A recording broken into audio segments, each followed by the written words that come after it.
तुम्हा सगळ्यांना नमस्ते पुन्हा एकदा.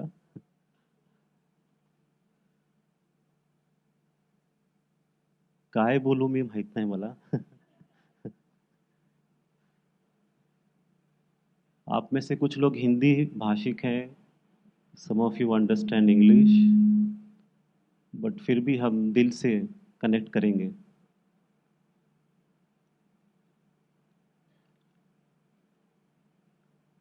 वो जब कह रही थी मेरे बारे में, जेव्हा ते बोलत होते, मला असं वाटलं जे मला सांगायचं होतं सगळंच ते बोलले. मग आता इथून पुढे काय बोलायचं? हां? और जी प्रशंसा त्यांनी केली दादाश्रीजींच्या सेवा कार्यात ज्या काही उपलब्धी झाल्या, तर मला असं वाटलं की अजून काहीच काम केलेलं नाहीये. सुरुवातच अजून झालेली नाहीये असं मला वाटलं. खरं काम तर इथून पुढे आपण घेऊन जातोय. खरी सुरुवात, खरं आध्यात्मिक कार्य काय असतं किंवा दैविक कार्य काय असतं, हे संपूर्ण भारताला अजून पाहायचं बाकी आहे. संपूर्ण विश्वाला पाहायचं बाकी आहे. त्याची सुरुवात आपण आत्ता जस्ट आज सकाळी केली किंवा 5 मिनिट अगोदर केली किंवा आता 0 मिनिटापासून सुरू करू. असंच पाहायचंय. खूप काही आज दिवसभर आपण बोललो. कित्येक वक्ते आले, त्यांनी आपली मतं मांडली. ऐकून पाहून फार बरं वाटलं. सकाळपासून इतकं छान तुम्ही सगळ्यांनी तुमची मतं मांडली. ह्याच्यात भविष्याचा भारत दिसतोय. ह्याच्यात भविष्यातला भारत दिसतोय. आपल्याला नकारात्मक विचार घेऊन चालायचं नाहीये. नकारात्मक चर्चाच करायचं नाहीये. तो वाईट, तो व्यक्ती खराब, चांगला नाही. तो असुर प्रवृत्तीचा आपल्याला काहीच विचार करायचा नाही. आपल्याला काय करायचं आहे तर जे आपण ठरवलंय चांगलं करण्यासाठी, समाजासाठी, देशासाठी, ते आपल्याला निरंतर सतत करतच राहायचंय. बिना रुके करते रहना है. हा विचार घेऊन करायचा आहे. आज जेव्हा आपण इथं बोलतोय, जेव्हा मी तुमच्या समोर बसलोय, हे केव्हा मी सांगतोय तुम्हाला, या गोष्टी जेव्हा आम्ही कुठेपर्यंत प्राप्त केल्या, जेव्हा आम्ही सुरुवात केलं 2010, 11, 12, 13 पासून, शून्यापासून. शून्य काय असतो हे आम्हाला कळालं. प्रॅक्टिकल जीवनात शून्य काय असतं. त्या शून्यापासून सुरुवात करत करत आपण आज इथपर्यंत पोहोचलोय. हळूहळू चालत पोहोचलो पटकन, पण आम्ही चाललो हळूहळू. ज्या गोष्टी आम्ही विचारात घेतल्या होत्या त्याच्यापेक्षा खूप पटीने गोष्टी घडल्या, झाल्या. तर आम्ही कित्येकदा असं म्हणतो की राज्य व्हावे ही श्रींची इच्छा. हा, तर ती जी ओळ आहे ती आमच्यासाठी सत्य झाली. करत गेलो, होत गेलं. आता का होत गेलं? तो एक शब्द त्यांनी मगाशी म्हटलं, निस्वार्थपणे. निस्वार्थपणे आपण एका बाजूने असं बोलू शकतो, पण त्याच्या पाठी दडलेला स्वार्थ काय आहे? की माझ्या भारताचं, माझ्या देशाचं, माझ्या विश्वाचं कल्याण हो. त्याच्यामुळे हा शब्द समष्टी येतो इथे, की सगळ्यांचंच कल्याण हो. आता हे फक्त दाखवण्यासाठी आहे की करण्यासाठी आहे? दाखवण्यासाठी केलं तर प्रगती होईल, पण काही महिन्यांसाठी, काही वर्षांपुरती, 10, 15, 20 वर्ष बस. नंतर त्या गोष्टी थांबणार आहेत. पण जर तुम्हाला दूरचं पाहायचं असेल, भारताला जर खरोखर सर्वोच्च स्थानी ठेवायचं असेल, बसवायचं असेल, तो आहेच. फक्त आपल्याला प्रॅक्टिकली तिथपर्यंत घेऊन जायचं असेल, तर कोणाला तरी निस्वार्थपणे काम करण्याची सुरुवात करावी लागेल. आणि आमच्यासारखी मंडळी तुमच्यामध्ये सुद्धा बसलेली आहेत आणि अनेक लोक बाहेर आहेत. देशभर, देशाबाहेर सतत काम करत आहेत. लोककल्याणासाठी, आपल्या देशासाठी भारत देश के लिए सभी लोग दिन रात काम कर रहे हैं। आज चर्चा तो बहुत है देश में, आज खूप काही बोललं जातं, देशामध्ये वेगवेगळ्या योजना आहेत, चर्चा केली जाते। महाराष्ट्रात निवडणुकांचं वातावरण आहे। मग आपली चर्चा कशाला बद्दल असायला हवी? आपण काय विचार केला पाहिजे? आपण विचार एकच केला पाहिजे की माझ्या समाजाचं, माझ्या देशाचं कल्याण कसं होईल? हा विचार सतत जसा सूर्य आकाशात असतो तसा तो विचार सदैव असावा। पावसाळा येऊ, हिवाळा येऊ, उन्हाळा येऊ, सूर्य तसाच आहे वरती। मग आजूबाजूच्या वातावरणात काहीही होऊ दे, माझं जे ध्येय आहे, जे मी ठरवलंय, जो माझा संकल्प आहे, त्या संकल्पासाठी आपल्याला निरंतर कामच करायचं आहे, न थकता। कोणत्या पारितोषिकासाठी नाही, अवॉर्ड मिळेल म्हणून, हा, प्रशंसा कोणीतरी करतील का म्हणून काम करायचं? तर आपल्याला 10 लोक आपल्या समोर उभं राहून टाळ्या वाजवतील किंवा पारितोषिक देतील, वाह करतील। आपण ह्याच्यासाठी काम करत आहोत का? हीच खरी उपलब्धी आहे का? कित्येक लोकांनी आपल्या देशासाठी काम केलं, ह्याच्या अगोदरही, पूर्वी केलंय, स्वातंत्र्यपूर्व काळात, नंतरही त्यांची नावं तुम्हाला माहीतच नाहीयेत। पण त्यांनी मोठं बलिदान दिलंय, खूप काम केलंय, पण कोणाला काही पारितोषिक अवॉर्ड मिळालेला नाहीये। पैशांसाठी करायचंय का? समृद्धीचा मार्ग मग आता कसा करायचा? छानपैकी लिहिलं इथे ना, संस्कृती, समष्टी, त्याच्यानंतर समृद्धी आहे। सुरुवात नाही होते, संस्कृती समष्टीच्या नंतर आहे समृद्धी, समृद्धीपासून संस्कृती नाहीये, शेवटी समष्टी नाहीये, समष्टीमध्ये आहे। संस्कृतीच्या द्वारे सगळ्यांचं, समाजाचं कल्याण हो। जेव्हा समाजाचं कल्याण होईल मग तेव्हा खरोखर समृद्ध भारत, समृद्ध समाज आपल्याला पाहायला मिळेल। आपण आपली प्रगती करावी, सगळ्यांची प्रगती त्याच्याबरोबरच होत राहील, समष्टीची प्रगती होईल, त्याच्यावर तुमचीही प्रगती होत राहील, हे समजून घेणं गरजेचं आहे।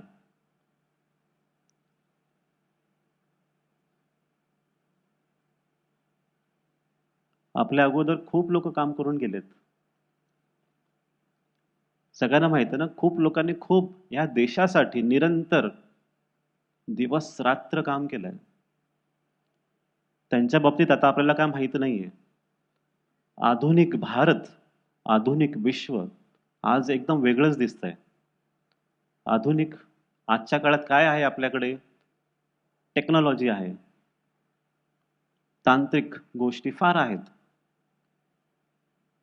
मोबाईल, व्हिडिओज, है ना। आज जसं बोलणं झालं आपलं, आपण घरी गेल्यानंतर आपलं सहज हातामध्ये मोबाईल पुन्हा येणार आहे। जसं काहींच्या हातात आता मोबाईल आहेच, काहीतरी शूट करतोय आपण, मोबाईल म्हणजे आपलं जीवनसाथी।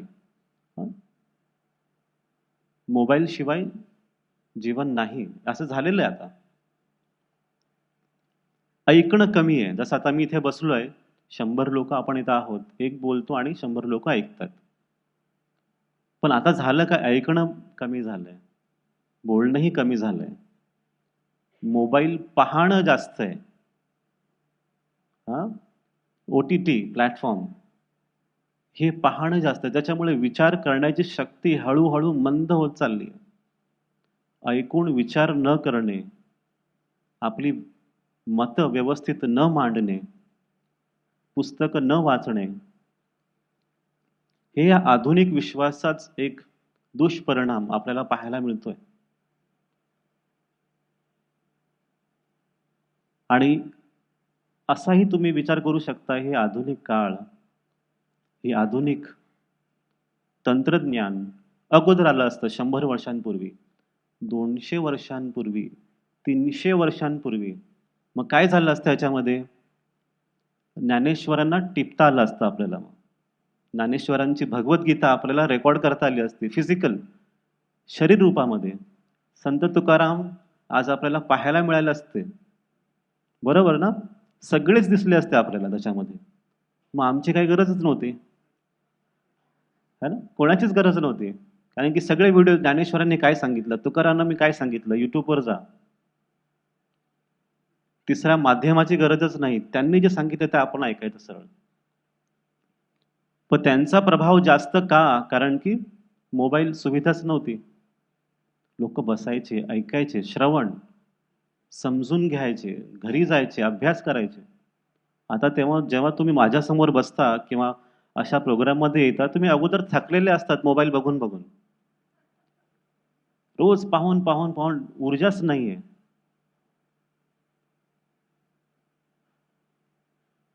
एक famous industrialist I think businessman आहे, अमेझॉनचे चीफ आहेत. त्यांचा एक सुरुवातीचा 1 तास दिवसाचा स्क्रीन फ्री असतो, म्हणजे मोबाईलला हातच लावायचा नाही. सुरुवातीचा दिवस मला माझ्यासाठी करायचा आहे, माझ्या कामासाठी करायचं आहे. त्यांनी तिथून सुरुवात घेतली आणि त्याचा बदल त्यांना दिसतो त्यांच्या कामामध्ये. आपल्याला ह्या गोष्टींना समजून घ्यायचं आहे की संस्कृती म्हणजे काय, कोणत्या गोष्टीला आपण समजून पुढे चालायचं आहे. की संस्कृतीबद्दल आज दिवसभर खूप काही बोलणं झालं आणि एक प्रश्न सतत येत गेला, संस्कृती म्हणजे नेमकं काय? जाण्याच्या अगोदर तुम्ही काय आत्मसात केलं, तुमच्यापर्यंत काय मेसेज संदेश पोहोचला की संस्कृती म्हणजे हे? आताही जर तुम्हाला विचारलं मी काय, तुम्हाला काय वाटतंय संस्कृती म्हणजे काय, तर तुमच्याकडे आताही वेगवेगळी उत्तरं असतील आणि कन्फ्युजन, गोंधळ. What is culture? Our culture, Indian culture. मग पूजा करणे ही संस्कृती आहे का? देवाची आराधना करणे ही संस्कृती आहे का? विचार करा, हेच आहे का? भगवी वस्त्र परिधान करणे, टीका लावणे. आज आता नवरात्र चालू आहे, मी नवरात्रात कधीच बाहेर निघत नाही, तर मी योगायोगाने कार्यक्रम असा झाला की मला यावं लागलं. पण टीका लावणे, माळा घालणे, तीर्थयात्रेसाठी जाणे, हे आपण भारताची संस्कृती म्हणून पाहतो का? 90% 95% हो म्हणतील.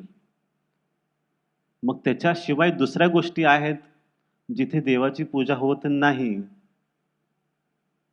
देवाला मानलं जात नाही, पण समाजाचं कल्याण होत आहे, लोकांची गाऱ्हाणी ऐकली जात आहेत.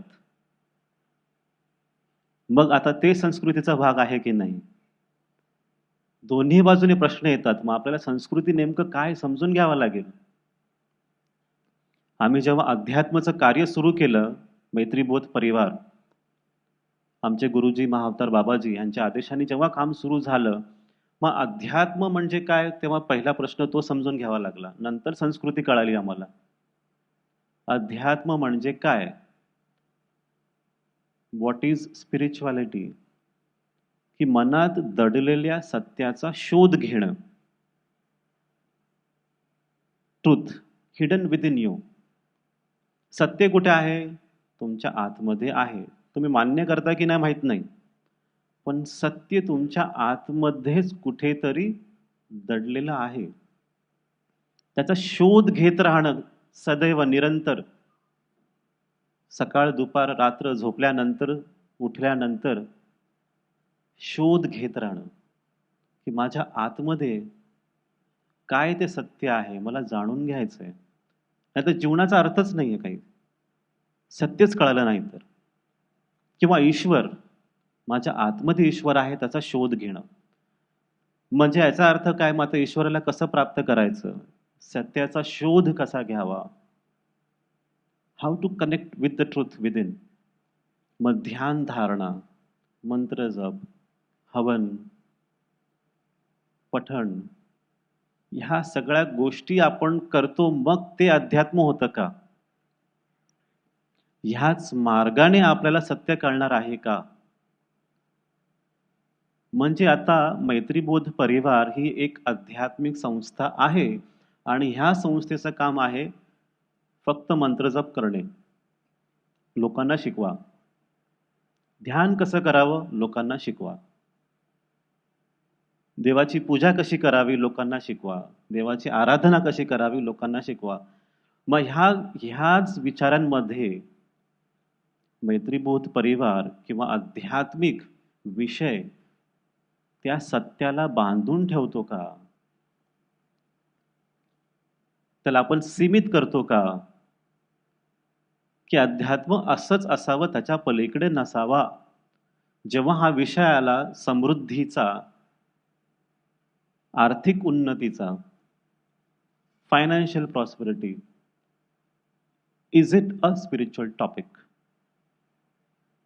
की हा आध्यात्मिक विषय आहे का? तुम्ही अलिप्त राहावं समाजापासून. म्हणजे त्यांना सांगायचं तुमच्यामुळे आम्हाला त्रास होतोय, तुम्ही जंगलात राहा. बेसिकली हे कळवायचंय. तुम्ही आध्यात्मिक आहात, तुमचे गुरुजी बाबाजी गुफेत बसतात, मग तुम्ही पण बसा. तुम्ही बाहेर फिरू नका. आम्हाला आमचं काम करून द्या. बरोबर ना? मग अध्यात्म हा विषय देवापर्यंत पोहोचवतोय, मग देव कुठे आहे? Through spirituality you connect with the God, but where is God? ईश्वर कुठे आहे? ईश्वर मग काय फक्त तुमच्या आतमध्येच आहे का? की सगळ्यांच्याच हृदयामध्ये बसलेला आहे? चराचरात सगळीकडेच ईश्वर आहे. मान्य करता की नाही पहा. मतलब भारतातल्या प्रत्येक राज्यामध्ये ज्या घटना घडत आहेत त्याच्यामध्ये सुद्धा ईश्वर आहे. महाराष्ट्र राज्यात आता निवडणुका चालू आहेत, त्याच्यात सुद्धा ईश्वर आहे. ह्या चर्चासत्रात सुद्धा ईश्वर आहे. मग अध्यात्म तुम्हाला ईश्वरापर्यंत पोहोचवतं, पण ईश्वर सगळीकडेच आहे. मग तुम्ही कुठे असणार? मग तुम्ही सगळीकडेच असणार. तुमचा सेवाभाव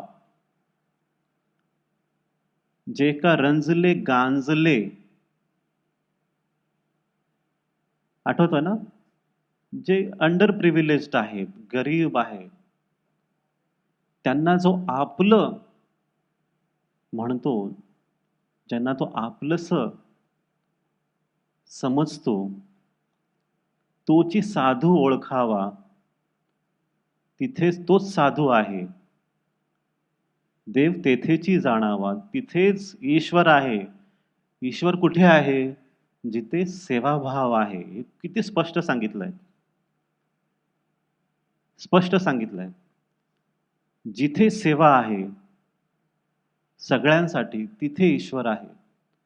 मग आज भारताला आपल्याला विश्वगुरु ह्या स्थानी घेऊन जायचंय. हे स्वप्न कोणाचं आहे? लोकांचं स्वप्न आहे. ईश्वराचं स्वप्न आहे. आणि त्याच्यात आपल्याला सगळ्यांना भाग घ्यायचा आहे. एकत्र येऊन काहीतरी चांगलं ह्या देशासाठी करायचं आहे. कारण की संपूर्ण जग आज अस्थिरतेने ग्रासलेलं आहे. त्याच्यात फक्त एकच देश आहे आपला भारत, जो व्यवस्थित मार्गदर्शन करू शकतो. हे तुम्ही मान्य करता की नाही करता? तुम्हाला आपल्या देशाचा इतिहास माहित आहे. देशाची शक्ती माहित आहे. सगळं काही ह्या देशामध्ये आहे. आपल्या देशात ती क्षमता आहे की आपण सगळ्या संपूर्ण विश्वाचं मार्गदर्शन करू शकतो. त्याच्यासाठी तुम्ही तयार आहात का? आणि नसालही तरी सुद्धा पुन्हा सांगतो की संपूर्ण जगाला मार्गदर्शन करण्यासाठी जे कार्य करायचं आहे ते कार्य सुरू झालेलं आहे. भारत देश तिथे पोहोचणारच आहे. तुम्ही पोहोचता की नाही ह्या प्रश्नाचं उत्तर तुम्हालाच ठरवायचं आहे.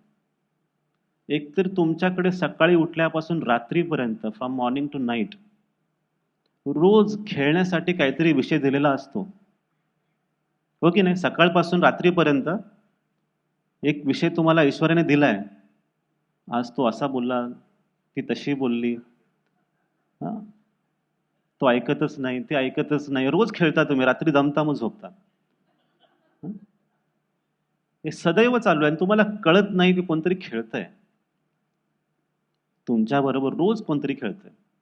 पण तुमचे विषय हे फारच, मी असं बोलू शकतो, गौण विषय आहेत. थोडे हलके विषय आहेत. ईश्वराचा विषय खूप मोठा आहे. जागतिक पटलावरती खूप काही भयंकर गोष्टी घडतायत आणि अजून जटिल होत जाणार आहेत, कठीण होत जाणार आहे. तुमचे विचार तिथपर्यंत पोहोचतच नाहीत. तेव्हा रोज एक नवीन तुमच्याकडे गोष्ट आहे. एक कथा तुमची स्वतःचीच. मी त्रस्त आहे. आजच्या ह्या चर्चासत्रात मलाही 10 मिनिटं बोलायचं होतं, पण मला बोलूच दिलं नाही. ही तुमची गोष्ट आहे. बरोबर की नाही? हां, ते तुम्ही बोलू शकत नाही ना? सत्य काय, एक तुमचा विषय वेगळाच चालू आहे आणि ईश्वराचा विषय वेगळाच चालू आहे. हे जे अंतर आहे ना, माझी इच्छा आहे की तुम्ही हे अंतर समजून घ्यावं, की ईश्वराचा काय विषय आहे? त्यांचे विचार काय आहेत? एकदा असं बोलणं चालू होतं, खूप काही सेवक आहेत, देशासाठी खूप शांतपणे गुपचूप काम करत आहेत आपलं. नावात त्यांना इंटरेस्ट नाहीये आणि खूप सीरियस काम करतायत. तर तेव्हा ते कुठेतरी अडकले. त्यांनी येऊन विचारलं एकदा, "दादा, हे काम हाती घेतलंय, मोठं, जटिल आणि थोडं कठीण काम आहे ते. पण एक प्रश्न आहे." प्रश्न असा नाही ते काम होणार की नाही. प्रश्न असा आहे, त्यांनी विचारलं, की "मला हे कळत नाहीये, की देवाच्या मनात काय चाललंय? देवाच्या मनात काय चाललंय?" हळू पोहोचलात तुम्ही तिकडे. तुम्ही कराल ही खूप काही. आप बहुत कुछ कर लेंगे, पर ईश्वर क्या सोच रहा है, वो बहुत ज़रूरी है और शायद वो लोगों को पता ही नहीं चल रहा है. मी जेव्हा लोकांना पाहतो ना, मला असं वाटतं, कळतं, की लोकांना कळत नाही, की ईश्वर काय विचार करतो. रोज काहीतरी मोठ्या घडामोडी जगभर चालू आहेत. कधी तुम्ही जागणार? आप कब जागेंगे और किस चीज़ के लिए वेट करेंगे? माणसाच्या स्वार्थाचं रूपांतरण कशात झालं? कोविड. हं? Selfishness turned into Covid. Straight equation आहे. पण कळालं नाही. अजूनही आपण तिथेच आहोत. मग आता काय अजून वाट पाहायची का? हां? मोठा बदल आता पुन्हा एकदा येणार आहे. तयारीत राहा. मोठा म्हणजे मोठा चांगलाच बदल येणार आहे. तर आता त्या बदलासाठी तुमची पुन्हा एकदा तयारी लागणार आहे. मी माझी तयारी दिवस-रात्र करतोय. तुम्ही मला कधीही विचारू शकणार नाही, "दादा श्रीजी, हे असं-असं झालं. तुम्ही काय केलं?" माझं उत्तर तयार आहे. मग तुम्ही प्रश्न विचारल्यानंतर मग मी तुम्हाला प्रश्न विचारेल, तुम्ही काय केलं? मग तुमचं उत्तर तयार हवं. हां? मला विचारलं तर मी सांगेन आणि लक्षात ठेवा, फक्त फिजिकल भेटून प्रश्न उत्तर विचारता येत नाही. आतमधून सुद्धा आपण बोलतो एकमेकांशी. तिथे तुम्ही मला उत्तर द्यायला हवेत आणि तुम्हाला मी उत्तर देईन, की "बाबा रे, मी हे करतोय. मला माझं कार्य कळालं. तुम्हाला तुमचं कार्य कळालं का?" खूप महत्वाचं आहे. ह्याला हलक्यात घेऊ नका. वेळेप्रमाणे मेसेज येतो. क्रिकेट तुम्ही सगळे पाहता ना, क्रिकेट खेळताना. क्रिकेटमध्ये सगळे बॉलर्स, एक बॉलिंग टाकणं, चेंडू फेकणारा असतो, बॅटिंग करणारा असतो, कॉमेंट्री करणारा एक असतो व्यक्ती, बसलेला असतो. सगळे हे इम्पोर्टंट डिपार्टमेंट्स आहेत की ना क्रिकेट खेळताना, किंवा अजून त्याच्यापेक्षा पलीकडे पिच. पिच कसं असावं? बारीक-सारीक मॅनेजमेंट, खाण्याची सोय, कितीतरी डिफरंट डिपार्टमेंट्स आहेत. पण या सगळ्यांमध्ये इम्पोर्टंट डिपार्टमेंट, सगळ्यात महत्त्वाचा विभाग क्रिकेटमध्ये कोणता असतो? ज्याच्याशिवाय क्रिकेट खेळू शकतच नाही आणि तो लोकांच्या लक्षात येतच नाही पटकन, की कोणता असा विभाग आहे ज्याच्याशिवाय आपण खेळूच शकत नाही. मी सगळे डिपार्टमेंट सांगितले, तरीसुद्धा एक डिपार्टमेंट मिसिंग आहे, ज्याच्या बाबतीत कधीच डिस्कशन होत नाही. आणि तो डिपार्टमेंट कोणता? तर वेदर फोरकास्ट डिपार्टमेंट, हवामानाचा अंदाज सांगणारा, आज पाऊस होणार, उद्या पाऊस होणार, heavy rains tomorrow, so no match. म्हणजे खेळणं हे कोणावरती अवलंबून आहे? हवामानावरती. जो अंदाजाने सांगतो, जो बोलतो की बहुतेक उद्या असं असं होईल, परवा असं असं होईल, कोणीतरी तुम्हाला सांगतंय ते. मग आता हा अंदाज वर्तवणारे लोक समाजात नेहमीच असतात, लक्षात घ्या. There are people always in the society informing you in advance about something. अंदाज येतोय पुढे काय होणार आहे. आमचं काम सांगण्याचं आहे. आम्ही सांगतोय, तुम्हाला सगळ्यांना एकत्र आणतोय. आप सबको साथ में ला रहे हैं. समष्टि है, समष्टि मतलब सब लोग. किसी एक को दूसरा व्यक्ति पसंद नहीं आएगा तो हम दोनों में प्रेम लेकर आएंगे, ये हमारा काम है. हम बार बार कहते हैं जब भारत देश एक संघ होगा तो भारत की उन्नति को कोई नहीं रोक सकता. आपल्या सगळ्यांना हे समजून घ्यावं लागेल की आपण एक आहोत आणि ते समजूनच पुढे जायचं आहे. तर आम्ही अंदाज तुम्हाला सांगितलेला आहे की तयारी करा. 10 वर्षांपूर्वी आम्ही जेव्हा बोलायचो तेव्हा काहीच दिसत नव्हतं, पण आता तुम्हाला दिसतंय. तुम्ही पाहताय इंटेन्सिटी, तीव्रता वाढत चालली आहे. मग जितकी बाहेर तीव्रता वाढते तितकंच तुमच्या कामाची तीव्रता सुद्धा वाढली पाहिजे. कशासाठी? कशासाठी तुम्ही सेवा कार्य करता? समृद्धी का म्हणून?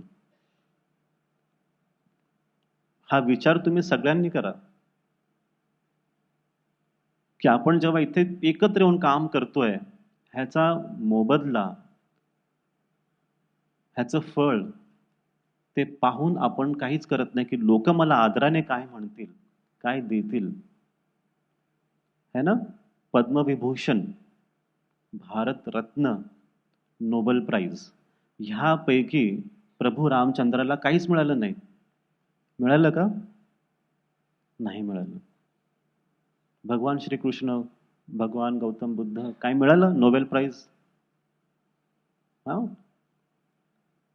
हनुमानजी त्यांना पण काही द्रोणाचार्य अवॉर्ड मिळाला नाही, अर्जुन पुरस्कार मिळाला नाही. ही सगळी मंडळी फक्त आणि फक्त समाजाच्या कल्याणासाठी काम करतात. काय करतात? फक्त समाजाच्या कल्याणासाठी. तर आपल्याला तेच उद्दिष्ट ठेवून पुढे जायचंय की मला फक्त समाजाचं कल्याण करायचंय, दुसरं काहीच करायचं नाही. ही तयारी आपल्या सगळ्यांना करून ठेवायची आहे. याच्यासाठी आम्ही तयार आहोत. दादाश्रीजी, मैत्रीबोध परिवार हळूहळू का होईना पण काम केलं, हलकं फुलकं. खारीचा वाटा समजा तुम्ही. जे महापरिवर्तन होतंय संपूर्ण जगामध्ये, आपला आमचा खारीचा वाटा समजा. एक नदी समजा, काही समजा, एक फांदी समजा, पण आपण सगळ्यांनी येऊन हळूहळू काम करत जायचं पुढे. तुमच्याकडे काय विकल्प आहे? एकतर तुम्ही एकटे काम करा, फर्स्ट चॉईस. तुम्ही एकटे काम करा, काहीतरी चांगलं करा. दुसरं, तुम्ही मैत्रीबोध परिवारावर मिळून एकत्र येऊन काम करा. या तो आप अकेले काम करें या तो मैत्रीबोध परिवार के साथ जुड़ के काम करें. तीसरा मुझे नहीं पता कौन कितना अच्छी तरीके से काम कर रहा है. तिसरा पर्याय मला माहित नाही. दुसऱ्यांबद्दल आपण गॅरंटी घेऊ शकत नाही, आपण आपली गॅरंटी घेऊ शकतो की आम्ही शुद्ध मनाने निस्वार्थपणे काम करत आहोत. आणि त्याचा परिणाम तुम्ही सगळे वरिष्ठ मंडळी बसलेला आहात. त्याचाच परिणाम आज सकाळभरापासून संध्याकाळपर्यंत इतकं छान डिस्कशन झालं, चर्चा झाली, इतकं मन भरून आलं सकाळपासून संध्याकाळपर्यंत की किती छान रंजक पद्धतीने सांगितलं. सगळ्यांचीच रुची वाढली याच्यामध्ये की किती सुंदर टॉपिक. व्यवस्थित सगळ्यांनी मांडलं.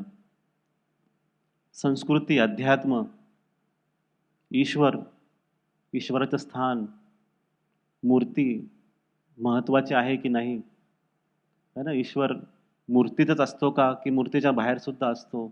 मंदिरातच असतो का, मंदिराच्या बाहेर सुद्धा असतो? प्रश्न आहेत ना खूप काही. तिथेच मग संस्कृती काय कळत नाहीये. सकाळी गिरीशजींनी एक टॉपिक मी सांगितलं ना, परीघ सांगितलं. ईश्वराच्या बाजूला एक एक परीघ असतो ना, की एक पंडित असतो, पूजा करणारे असतात. त्याच्यानंतर बाहेर डेकोरेशन, सभामंडप, त्याच्या अजून बाहेर हळूहळू दुकान वगैरे सगळ्यात एक परीघ ठरलेला असतो. तर आर्थिक उन्नती, समृद्धी कुठपर्यंत पोचावी, तो ईश्वराचा जो गाभारा आहे त्याच्या बाहेर, ईश्वराच्या मूर्तीपर्यंत नाही पोचावी. ईश्वराची मूर्तीच बदलण्याचा प्रकार नाही झाला पाहिजे. मग संस्कृती आणि समृद्धी ह्याच्यामध्ये संतुलन जर आपल्याला साधायचं असेल तर मूर्ती सोडून काही होऊ दे. आता मूर्ती म्हणजे काय पुन्हा सांगतो, मूर्ती म्हणजे प्रेम. तेच संस्कार. जिथे प्रेम आहे तिथे ईश्वर आहे, जिथे प्रेम नाही तिथे ईश्वर नाही. तर तिथे त्या संस्कारांना गालबोट नाही लागलं पाहिजे. जो इसेन्स आहे तर इसेन्स ॲज इट इज तसंच राहिलं पाहिजे, की हे आपले संस्कार आहेत आणि या संस्कारांना पकडूनच आपल्याला चालायचं आहे. मग संस्कृती कशी पाहायची आपल्याला, महाराष्ट्रात जी लोक आहेत त्यांना तरी हे व्यवस्थित समजावं, त्यांचा तरी गोंधळ नाही झाला पाहिजे. आपल्याला सगळ्यांना लहानपणापासून जी शिकवण मिळालेली आहे ती शिकवण या महाराष्ट्राच्या संतांचीच शिकवण मिळालेली आहे. जे संतांनी शिकवलं आपल्याला तीच संस्कृती आहे, वेगळं काहीच नाही आहे. आपण जर त्याचप्रमाणे राहण्यास सुरू केलं मग तुम्ही संस्कृतीचेच भाग होता, त्याला जपून तुम्ही पुढे चालता. संस्कृती हे फाउंडेशन आहे आणि मला वाटतं कुठेतरी ते समीकरण बिघडलंय. जास्त तुम्ही खोलात जाऊ नका. संतांची शिकवण इतकंच लक्षात ठेवा. त्यांनी जे सांगितलं तेच या भारताची संस्कृती आहे. जास्त ॲनालिसिस करू नका, कन्फ्यूज व्हाल. आपल्याला त्याला पकडायचंय, संस्कृतीला पकडायचंय, त्या शिकवणीला पकडायचंय आणि मग हळूहळू हळू पुढे पुढे आपल्याला जायचंय. त्या मूल्यांना पकडत जायचंय. जर प्रगती करायची असेल आपल्याला, प्रगती आप सबको करनी है तो वो रस चाहिए, रस. प्रगती करने के लिए, यश आपल्याला जर प्राप्त करायचं असेल त्याच्यात एक रस हवा, मूल्य हवीत. जेव्हा हनुमानांना गिफ्ट म्हणून दिलं, एक भेट म्हणून, सगळं कार्य संपूर्ण झाल्याच्या नंतर माता सीता यांनी गळ्यातली माळा काढून दिली, किंवा घे बाबा तुझं हे गिफ्ट, हे नोबेल प्राइज त्यांच्यासाठी, हनुमानांसाठी. अरे मोत्याची माळ स्पेशल माता सीता यांच्याकडून खास करून पर्सनली, ते पण हातात. काय आनंदाचा क्षण असेल त्यावेळेस. मारुतीरायांनी काय केलं त्यावेळेस, मग ती माळ घेतली आणि तोडली. माहिती आहे तुम्हाला, त्यांनी माळ तोडायला सुरू केली. एक एक मोती काढला त्यांनी आणि सगळे हसले, अरे हा वानर वानरासारखंच करतोय आणि प्रत्येक मोतीत काहीतरी शोधतोय. काय शोधतोय तो शोधतोय राम. की ह्या मोतीत राम आहे का? म्हणजे तो काय शोधतोय? रस आहे का? मूल्य आहेत का? प्रेम आहे का? आपुलकी आहे का? शांती आहे का?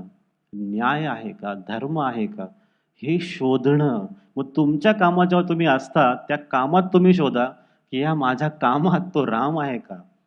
तो रस आहे का? तेव्हा तुम्हाला कळेल की खरोखर लॉंग टर्म ग्रोथ करायची असेल तुम्हाला तर संस्कृतीच्या आधारावरतीच केली जाते. नाहीतर फक्त दिखावा आहे, फक्त देखावा, लोकांना दाखवण्यासाठीच आहे. हे थोथांड आहे, हे खोटं आहे, अवडंबर आहे. दाखवण्यासाठी संत होता येत नाही. समाजसेवक होता येत नाही. मग परीक्षा होते लगेच. संत आहेत मग तुमची परीक्षा. समाजसेवक आहे तुमची परीक्षा. दाखवण्यासाठी नाही करता येत. तुम्हाला सत्य म्हणून राहावं लागतं आणि येणारा काळ हा सत्याचाच काळ आहे. म्हणून तुम्ही त्या रसाला पकडा, त्या मूल्यांना पकडा. तेव्हा तुम्हाला पुढे जाता येईल. तेव्हा तुम्ही ते प्राप्त करू शकता. बरोबर ना? ते निर्धार, ध्यास, बोलावा विठ्ठल, पहावा विठ्ठल. बरोबर? बोलणंही काय विठ्ठल, पाहणंही काय विठ्ठल, करावा विठ्ठल. ऍक्शन सुद्धा विठ्ठल. विठ्ठल म्हणजे काय? मूर्ती नाही. विठ्ठल म्हणजे तुमचा संकल्प, तुमचं ध्येय. तुम्ही पहाही ते, बोलाही त्याच्या बाबतीत आणि कराही त्याच्यासाठीच. एकच ध्यास. शेवटचे शब्द काय? जीव भावे. आता जीव भावे म्हणजे तर रस पुन्हा. संस्कृती, संस्कारों के साथ, प्रेम भावा सकट. संस्कार घेऊन त्या ध्येयाला पकडा. त्याच्याशिवाय मज्जाच नाही, तुम्हाला आनंद येणारच नाही जीवनात. ध्येय नाहीये, ध्यास नाहीये, संकल्प नाहीये, तर जीवन निरर्थक आहे. मग काहीच करू शकत नाही. मग प्रगती करणे म्हणजे काय? पुन्हा यश प्राप्त करणे म्हणजे काय? की आज मी प्रगतिशील आहे, आज मी सक्सेसफुल व्यक्ती आहे. माझ्या मते, आमच्या मते आम्हाला काय वाटतं सक्सेसफुल व्यक्ती कोण आहे? तर जो आपल्या मनातील विचार बाहेर मूर्त रूपात किंवा आपल्या विचारांना आकार देऊ शकतो, तो व्यक्ती सक्सेसफुल आहे. म्हणजे मी जो विचार केला तो बाहेर मी घडू शकतो, तर तुम्ही सक्सेसफुल आहात. ज्या दिवशी तुम्हाला हे कळेल, मग तुमची केव्हाही हार होत नाही. कि जो मैं सोच रहा हूं वो बाहर में प्रकट कर सकता हूं.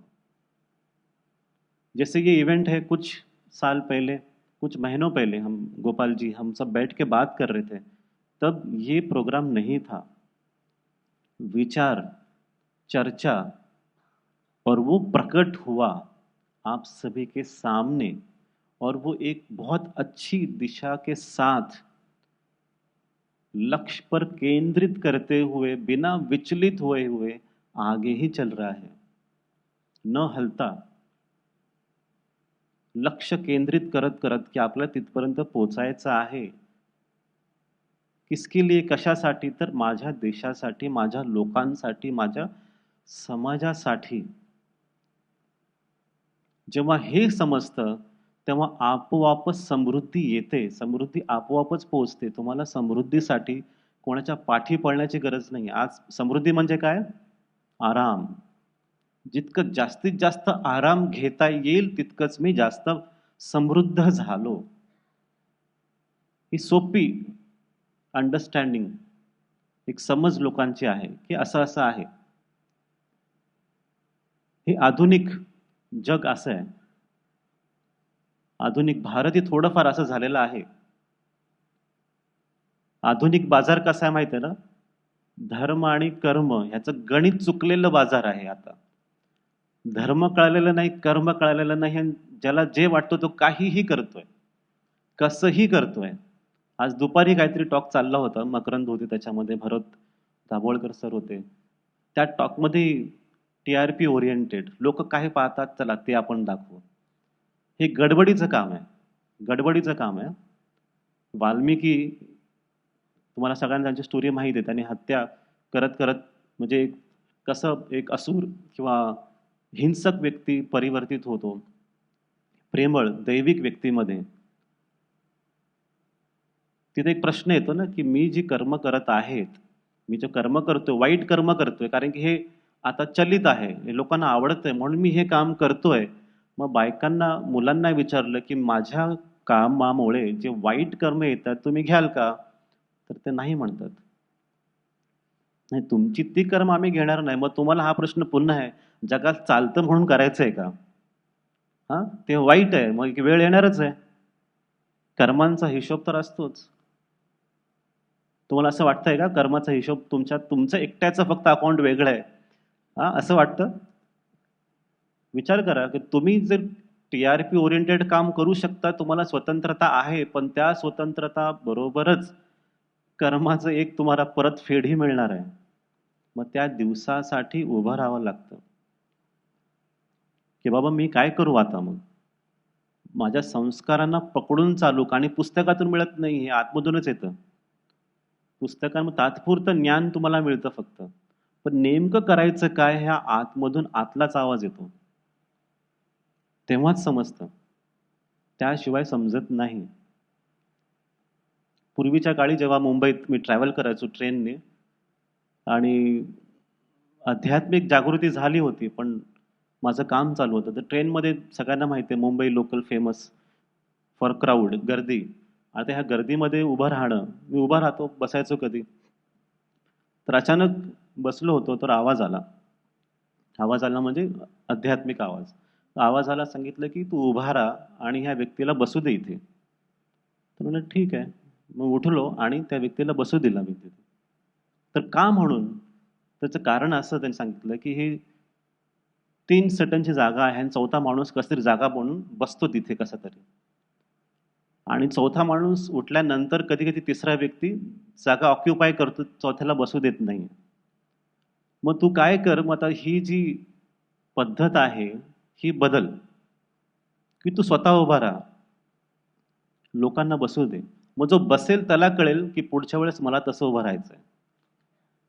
मग तो पुढच्या वेळी तो दुसऱ्याला तसं सांगेल. आणि असं चेन करत-करत गोष्टी बदलतात. मग लोकं फॉलो काय करतात आहे? लोकं आता हे जग का बिघडलंय? हे जग अस्थिर का आहे? तर लोकांनी चुकीच्या उदाहरणांना फॉलो केलंय. आणि आपल्याला तेच बदलायचंय. आपल्याला चांगली उदाहरणं ठेवायची आहेत. मैत्रीबोध परिवार चांगलं उदाहरण आहे. निस्वार्थपणे काम केल्यामुळे आम्ही इथे आहोत. हे आम्ही तुम्हाला सिद्ध करून एक्सपेरिमेंट, प्रयोग करून दाखवलंय. आता तुम्ही आमच्याकडे येऊन कंप्लेंट करू शकत नाही, वाईट आहे तर चांगलं होतंय. चांगल्या लोकांचं वाईट होतंय. आम्ही सांगतोय ना, आम्ही व्यवस्थित करतोय. हं? आव्हानं येतात, पण आम्ही त्याच्यावरती पण मात करतो. तिथूनही पुढे जातो. तर आधुनिक बाजारात आपलं स्थान काय हे विचार करून ठेवा. कारण की आधुनिक बाजारामुळेच, या चुकलेल्या बाजारामुळेच आलेले आजार आहेत. आणि आजारांचं प्रमाण वाढत चाललंय. त्याचं कारणच मिळत नाहीये. त्याचंही कारण संस्कृतीबरोबरच आहे. कुठेतरी चुकलंय आतमध्ये, त्याला आपल्याला व्यवस्थित करायचंय. त्याला पुढे घेऊन जायचंय. हे शिकावं लागेल. एका सासूला विचारलं, आम्हाला गोष्टी बोलता-बोलता कोणी एक मत समोर ठेवलं. कोई सास थी, उस सास को पूछा किसी ने, सासूंना, की तुम्ही तुमच्या सुनेला फार त्रास देता. तुम्ही फार वाईट-वाईट त्यांना बोलता आणि चांगलं नाहीये. एक दिवस असा येईल, की तुमचा मृत्यू झाल्यानंतर, हे ध्येय सोडल्यानंतर तुम्ही वरती पोचाल, ईश्वराच्या समक्ष उभे राहाल. त्यांना काय तोंड दाखवणार तुम्ही? ईश्वर को क्या कहोगे कि आपने अपने बहू को इतना तकलीफ दिया? ईश्वर के सामने खड़े होंगे, ईश्वर को देख भी पाओगे क्या? तर सासू काय म्हणते? तुझं बरोबर आहे.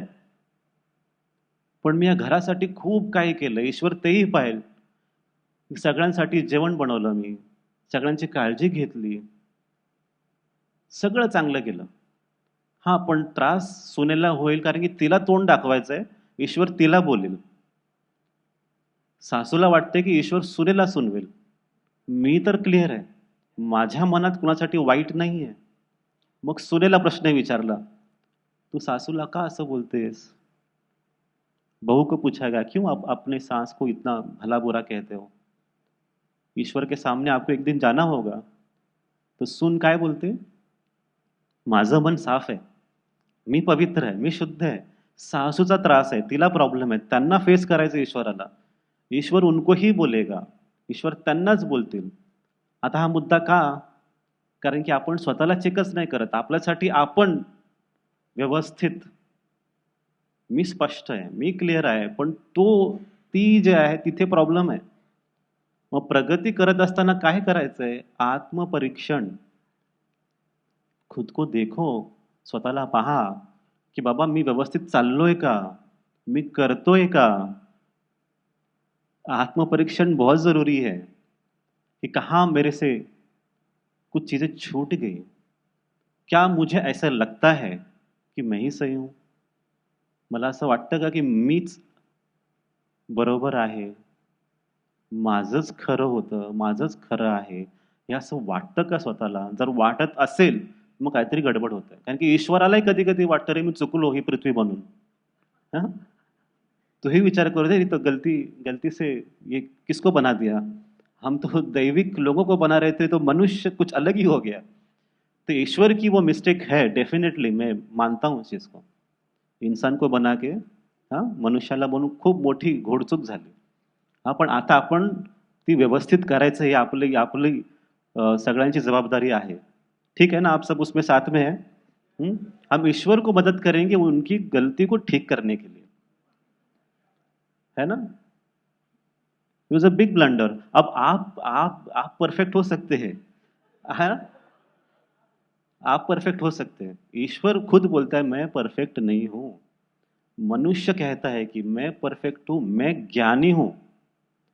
है ना? अज्ञान का लक्षण क्या है? जब वो कहता है की मैं ज्ञानी हूँ. है ना? अज्ञानी व्यक्तीला तेच वाटतं, की अरे मी ज्ञानी आहे, मी सगळं वाचलंय, मला कंठस्थ आहे. सगळं लास्ट फर्स्ट लाईन पासून शेवटच्या अरे पण वागणुकीत काय? प्रेम, आपुलकी, वसुधैव कुटुंबकम ज्याला समजलं तो पोचला. बोलण्यात नाही, अनुभवात. हे आपल्याला सगळ्यांना समजून घ्यायचं. तरच आपण एकत्र चालू शकतो. तरच आपण तिथपर्यंत पोहोचू शकतो. तर जीवनात आपल्याला समजायचंय ते रस हवाय. आत्मपरीक्षणही करायचंय. पण कसं? तर सगळ्यांना एकत्र घेऊन हे विश्व, हे विश्वच आमचे घर. ही सगळीच लोकं, समुदाय, समाज हे आमचं घर आहे. त्याशिवाय उन्नती नाही. काहीच करू शकत नाही. समृद्ध होऊ शकतच नाही. समष्टीच्या नंतर म्हणून समृद्धी येते. तेव्हाच आपण या भारताला खरोखर आर्थिक स्तरावरती वरती घेऊन जाऊ शकतो. ही काळाची गरजच आहे, की भारताला आर्थिक जी स्थिती आहे सध्या भारताची देशाची सांगतोय, तिथून खूप वर जायचंय. खूप वर आणि त्याचं कुठेतरी कनेक्शन आपल्या संस्कृतीमध्येच आहे. भारताची आत्मा ही भारताच्या संस्कृतीमध्येच दडलेली आहे. संस्कृती आपण जर जागृत केली, सगळ्या गोष्टी व्यवस्थित बसतील. म्हणून एकेकाला पकडून शिकवायचंय, की बाबा रे तुझे पूर्वज कसे होते? तू कुठून आलायस? तू वागतोय कसा? तुला कसं बोललं पाहिजे? कसं राहिलं पाहिजे? आणि आज जो आपण अध्यात्म शिकवतोय, तो अध्यात्म संन्यासाचा अध्यात्म नाहीये. अलिप्त राहण्याचा अध्यात्म नाहीये. आजचं अध्यात्म आहे हे समाजकार्यात उतरून बदल घडवून आणण्याचा अध्यात्म आहे. आणि ते काम आपल्या सगळ्यांना मिळून एकत्र येऊन या भारताला संस्कृतीच्या माध्यमातून, समष्टीच्या माध्यमातून समृद्ध करायचं आहे. एक परिवार म्हणून, एक एक कुटुंब म्हणून हम सबको एक साथ आके इस देश को वहाँ तक पहुँचाना है. और हम दिन-रात काम कर रहे हैं. आप सब उसमें जुड़ सकते हैं. तुम्ही सगळे एकत्र येऊ शकतात आणि मैं personally I am very happy कि आप सब लोग यहाँ पर आए. मकरंद जी हे आज शायद कुछ वक्ता पहिले भी थे, जे निघून गेले मगाशी.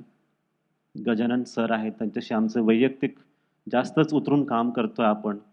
आणि त्यांनी जो विषय मांडला तो आमच्या हृदयाचे एकदम एक भावुक एक त्याच्याशी संबंध आम्ही फील करतो. कारण की आमच्या आश्रमात माँ आहे, आई आहे. आणि भूमी म्हणजे आईचंच रूप आहे.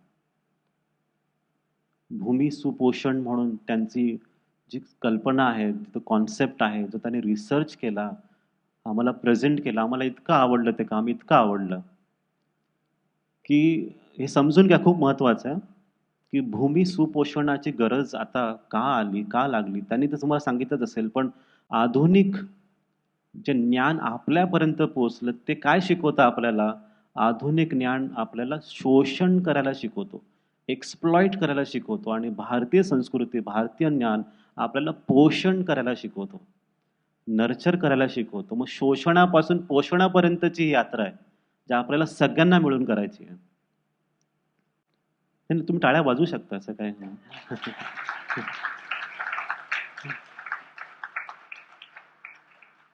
हां, माझ्यासमोर बसून तुम्ही असं घाबरले असं काय नाही ना? म्हणजे थोडं सीरियस आलं की मतलब आध्यात्मिक विषय थोडासा एक नीरस किंवा गंभीर असा विषय असतो नॉर्मली लोकांसाठी, की समाजापासून दूर जंगलातला, गुफेतला असा काहीतरी हा विषय असेल. पण अध्यात्म हा तुमच्या आतमधला दडलेला विषय असतो हा. तुमच्या मनात खोलवर काय चाललंय? हां, तुम्ही जेव्हा जसं तुम्हाला कित्येक लोकांना माहिती आहे, तुम्ही माझ्याशी काय बोलता आणि तुमच्या आतमध्ये काय चालू आहे? हे ना, हे दादाश्रीजी कसं बरोबर बघून घेतात ना, की अरे हे तो बोलतात वेगळं आणि दादाश्रीजींना वेगळं सांगतोय. तो अध्यात्म हा आमचा विषय आहे आणि अध्यात्माचंच एक पुढे एक विस्तारित रूप म्हणून आपल्याला समाजात एक परिवर्तन घेऊन यायचं आहे आणि त्यासाठी भूमी सुपोषणाचं काम त्यांनी जो रिसर्च केला आहे, त्याच्यावरतून आधारित आपण काम पुढे घेऊनच जाणार आहोत. भूमी, भूमी मेरी माता हा विचार घेऊन, की भूमी माझी आई आहे. हे आपल्या संस्कृतीचा भाग आहे, की भूमी मेरी माता. हे विचार करून आपण आता पोषणाचं काम करणार आहे, की फक्त आईला आता निश्चिंत होऊन तिचं पोषण होऊ दे. तिला फक्त द्यायचंय, मागायचं काही नाही. आणि नंतर बघा 2-3 वर्षानंतर काय ती देते तुम्हाला. तिची पहिली काळजी घ्या. आहे ना? 9 महिने जेव्हा तुम्ही आईच्या पोटात होतात, मग आईचं पोषण झालं म्हणून तुमचं पोषण झालं. नंतर तुम्ही ह्या जगात आलात. तसंच आता आईची काळजी घ्यायची, भूमीची काळजी घ्यायची आहे. तिला सांभाळायचंय. ती स्वतःच तुम्हाला सगळं देईल जे तुम्हाला हवंय. अध्यात्म तेच शिकवतात. तुम्हाला कोणाकडून खेचून घ्यायचं नाहीये. हिसकावून घ्यायचं नाही. छीनना नहीं है किसी से. जो चाहिए वो मिलता ही है. जे पाहिजे ते नक्कीच प्रत्येक व्यक्तींना मिळतं. तुम्हाला घाईघाईत लवकर हवंय तिकडे प्रॉब्लेम आहे. अजून नाही झालं, अजून नाही आलं. थोडं शांत व्हा. बरोबर तुमच्यापर्यंत सगळ्या गोष्टी पोहोचतातच. अन्याय कोणावरतीच होत नाही. समजून घ्या, विश्वास ठेवा याच्यावरती. अन्याय कोणावरतीच होत नाही. वाट पहा, गोष्टी आपोआप पोचतील. तुम्ही लायक असाल, तुम्ही कमिटेड आहात, निष्ठा आहे तुमची त्या कामावरती, ती गोष्ट तुमच्यापर्यंत पोहोचणारच पोहोचणार. म्हणून सगळे आता हा विचार घेऊन चला, संस्कृतीचा विचार, संतांची शिकवण, प्रेमाची शिकवण, की श्रीमंती ही पैशांची नसावी. है ना? श्रीमंती ही पैशांची नसावी, श्रीमंती ही विकृतीची नसावी, श्रीमंती ही संस्कृतीची असावी. हे सगळ्यांनी लक्षात ठेवा आणि हेच घेऊन आपण पुढे जाऊ. हं? तुम्ही सगळ्यांनी ऐकून घेतलंत इतकं संयमाने. फार आवडलं मला. Very very happy. तुमच्या सगळ्यांचं कल्याण हो आणि आपण पुन्हा एकदा जेव्हा पण वेळ मिळेल आपण पुन्हा भेटू. Will meet again whenever next possible. I think डिसेंबरचाच महिना असेल तो. पण thank you so much for everyone, की आप सगळे जितके वक्ते आले सगळ्यांनाच मनापासून धन्यवाद. आपण सगळे इथे बसलात ऐकत होते, सगळ्यांना मनापासून धन्यवाद आणि आशीर्वाद. धन्यवाद. नमस्ते.